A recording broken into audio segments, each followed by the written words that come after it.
Assalamualaikum warahmatullahi wabarakatuh. Perkenalkan, kami dari kelompok 2 kelas 2C Tadris Matematika. Video ini kami buat untuk memenuhi tugas mata kuliah Filsafat Umum yang diampu oleh Bapak Muhammad Fatun Nador Magister Agama. Sebelumnya, perkenalkan anggota kelompok kami. Yang pertama, Santi Nur Aisyah dengan nomor induk mahasiswa 12620420134, dan yang kedua, Muhammad Jalu Fauzi Sanyoto dengan nomor induk mahasiswa 1262042020106. Yang ketiga yaitu Natasha Rahmalia Mu'alib dengan nomor induk mahasiswa 1262042021113. Baiklah, lanjut ke materi. Materi yang pertama yaitu cabang-cabang filsafat. Sebagai induk ilmu pengetahuan, maka filsafat mencakup semua ilmu khusus. Namun dalam perkembangan selanjutnya, ilmu-ilmu khusus tersebut satu persatu memisahkan diri dari induknya, yakni filsafat. Pertama kali yang memisahkan diri dari filsafat adalah matematika dan fisika, kemudian diikuti oleh ilmu-ilmu lainnya. Dalam hal pemetaan cabang-cabang filsafat, para ahli filsafat memiliki pandangan yang beragam satu sama lain. Berikut akan saya jelaskan rumusan yang diberikan oleh para ahli filsafat terkait dengan cabang-cabang ilmu filsafat. Pertama, De Vos menggolongkan filsafat sebagai berikut: metafisika, logika, ajaran tentang ilmu pengetahuan, filsafat alam, filsafat kebudayaan, filsafat sejarah, etika, estetika, dan antropologi.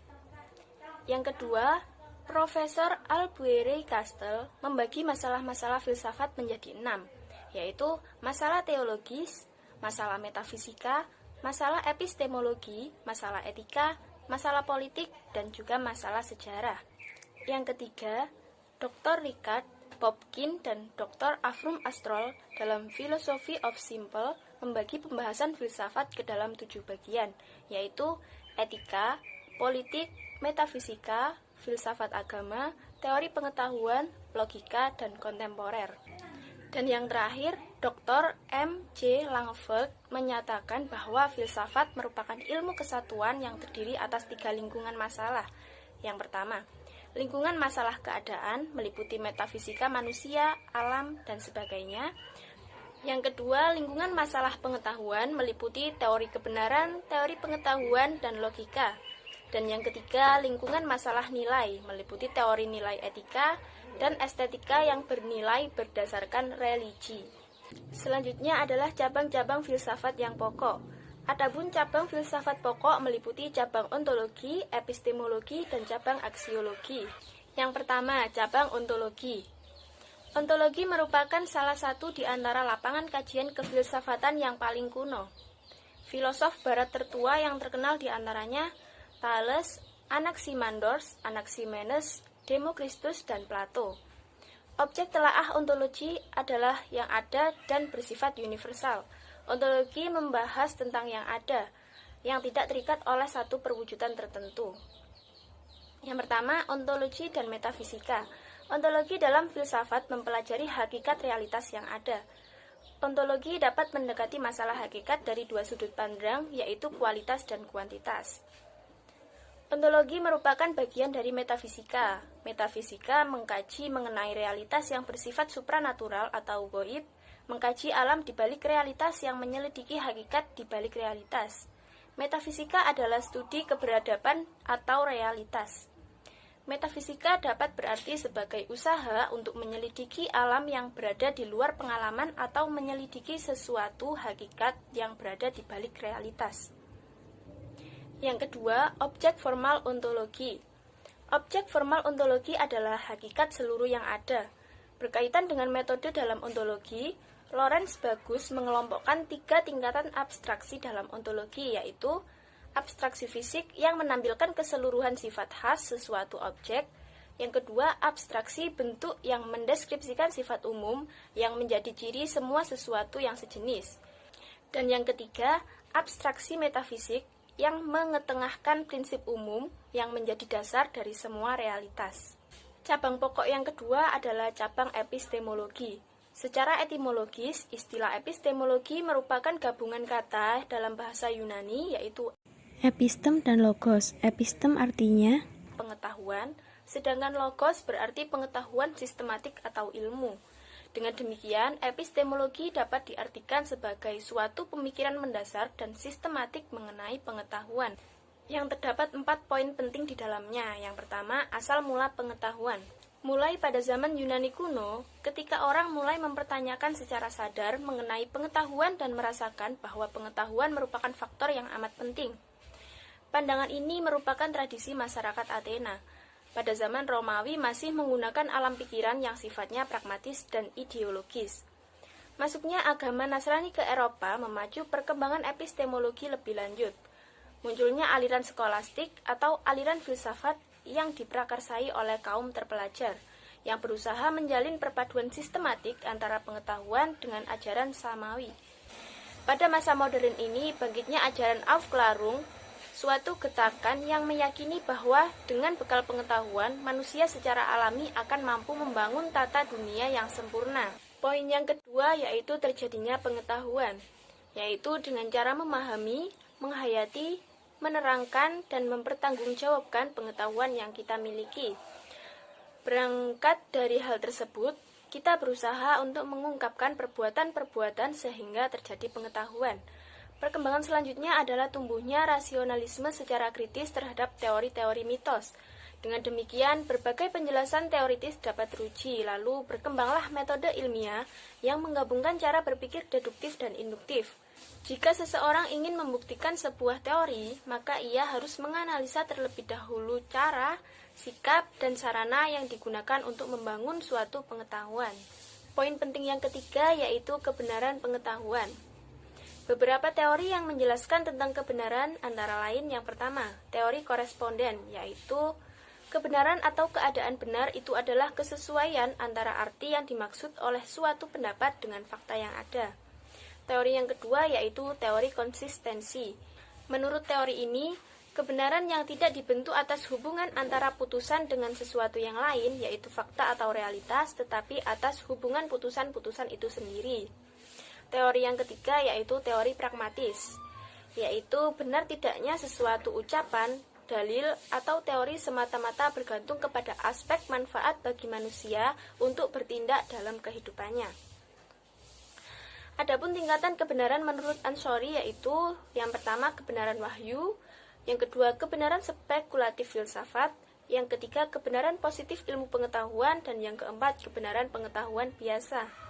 Poin penting yang keempat yaitu sumber pengetahuan. Terdapat 6 hal yang merupakan alat untuk mengetahui proses terjadinya pengetahuan, diantaranya pengalaman indera, yaitu sumber pengetahuan yang menekankan pada kenyataan, yakni semua yang dapat diketahui dan dirasakan oleh indera manusia. Yang kedua yaitu nalar, merupakan salah satu corak berpikir dengan menggabungkan dua pemikiran atau lebih dengan maksud untuk mendapatkan kesimpulan logis. Yang ketiga yaitu otoritas, yang merupakan kekuasaan yang sah yang dimiliki oleh seseorang yang diakui oleh kelompoknya.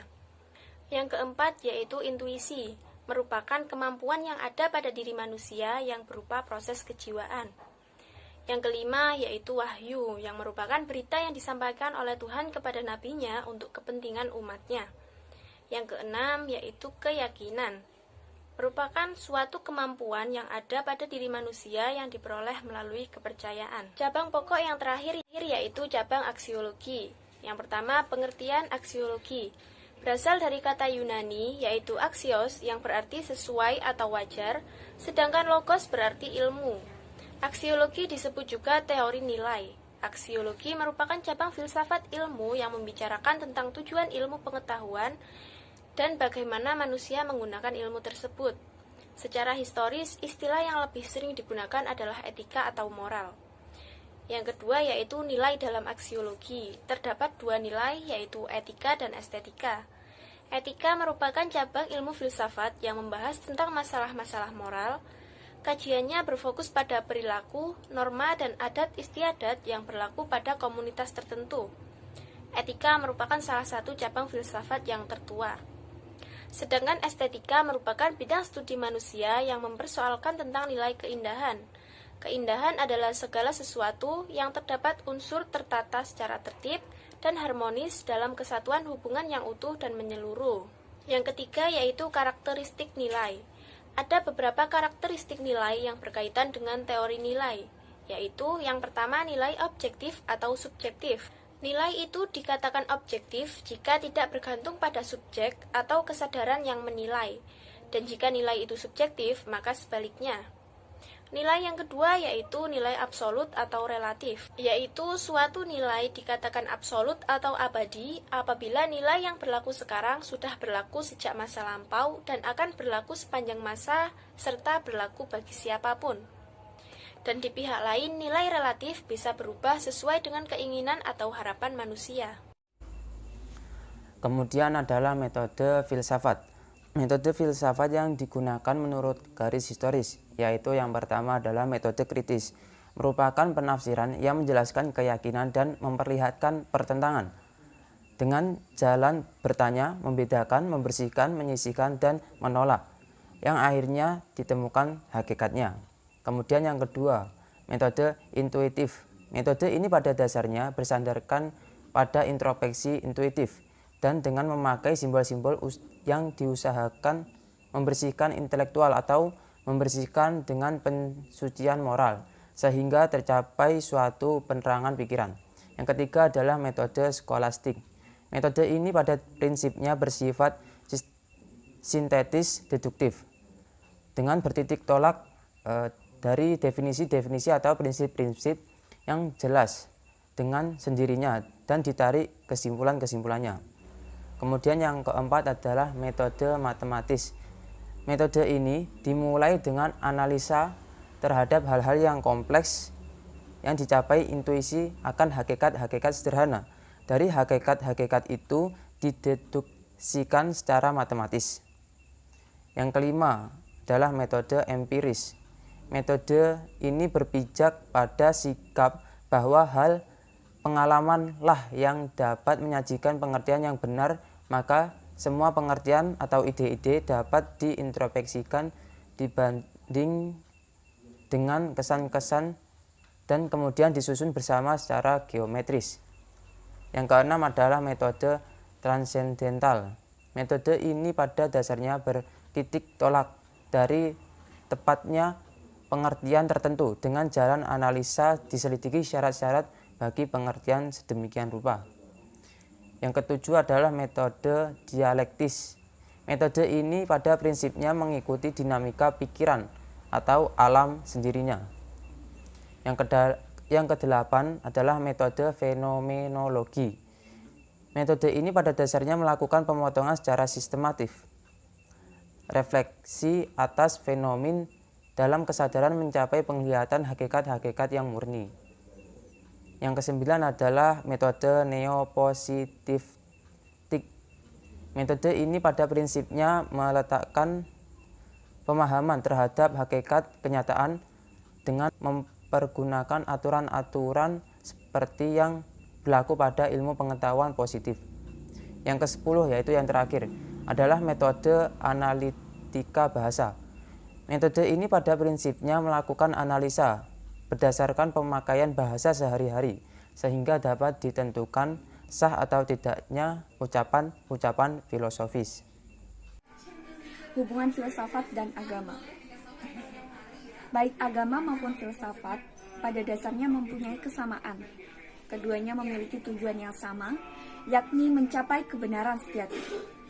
Dalam filsafat, untuk mendapatkan kebenaran hakiki manusia, harus mencarinya sendiri dengan mempergunakan alat yang dimilikinya berupa segala potensi lahir dan batin. Sedangkan dalam agama, untuk mendapatkan kebenaran hakiki itu manusia tidak dapat mencarinya sendiri, melainkan ia harus menerima hal yang diwahyukan Tuhan. Titik sentuh antara filsafat, ilmu pengetahuan, dan agama.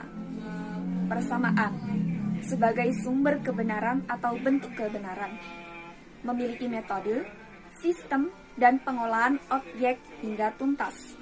Pencarian dan perenungan yang didorong oleh cinta yang murni kepada kebenaran.